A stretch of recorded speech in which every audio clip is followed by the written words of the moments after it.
find something there? Huh. Looks kind of like a coffee. Actually, I think that is coffee.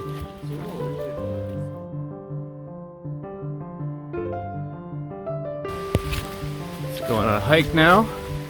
Tour. We also have local guides, canine variety and human variety. What are we looking for? What are we looking for? Ah, what is this? We call กล้วยยาลือ This one? ตัวเล็กๆเขาจะตัดเอาพับเขาเสีย Oh, this looks like a persimmon, Yeah, like the persimmon. but it's got to be a different species. Is it okay to eat this one? กินได้อ่ะ ได้ Yeah? หอม We got some rare persimmon variety. It looks very different than anything I've seen. Let's cut a few slices. Excellent. Thank you. ตัวเล็กๆเนี่ยเขาจะหอม I'm ready for intense dry mouth, just in case. Me Yeah, get ready. Yeah. แต่มันเป็นเล็กๆเชื่อหน้าตุ้นข้าวตุ้นล่าง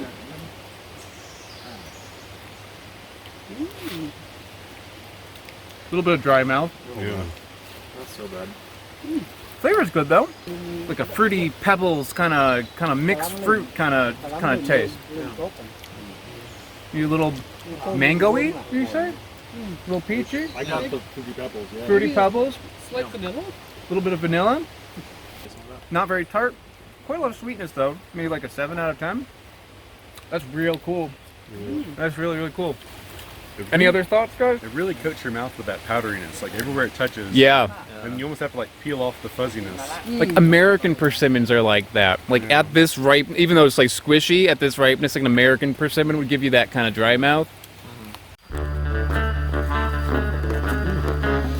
It's pretty steep.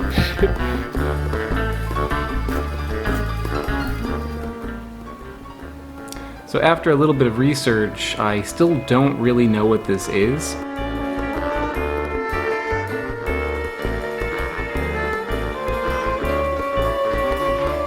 What I want to do now is try one of these that is super duper ripe, because if this is like an American persimmon, you want these things to be like goo. And the one I had earlier was kind of astringent, so I'm wondering if I have one that fell off the tree. It's been around, guys, but it is, as you can see, super squishy. It's a little bit darker and it is super squishy. So I'm going to just go into this with my fingers. Yeah, that looks ready to go. So this is what you look for if you have an astringent persimmon. You want it to be really, really gooey, like that. And this seems to be an astringent persimmon, so let's see if this helps.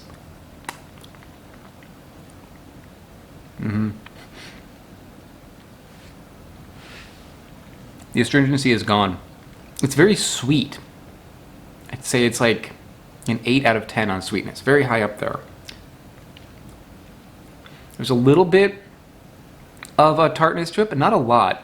Maybe like a 2 out of 10, like a little bit.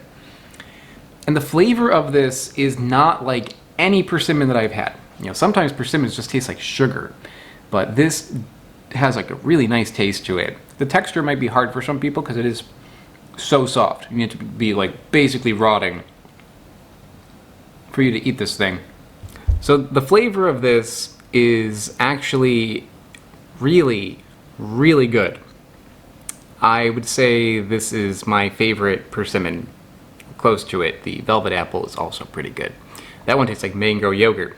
This one, it tastes like citrusy without being sour, if that makes sense. It's like an orange candy or candied orange peel. It reminds me of like Flintstone vitamins, kind of like that sort of flavoring, but not a Flintstone vitamin. You know, it's not chalky. It's not chalky. It's not gritty. It's not like any. It doesn't have a vitamin taste to it. It just has like that sort of like orange essence to it. But it's also very floral. So maybe orange candy plus jasmine tea. something like that. So this, I'm not sure entirely what this is, but it is incredibly good. And this is not something that I've been seeing at markets like anywhere, but it was very prevalent in the forests north of Chiang Mai. I was like north of Chiang Mai by like, you know, like an hour or so.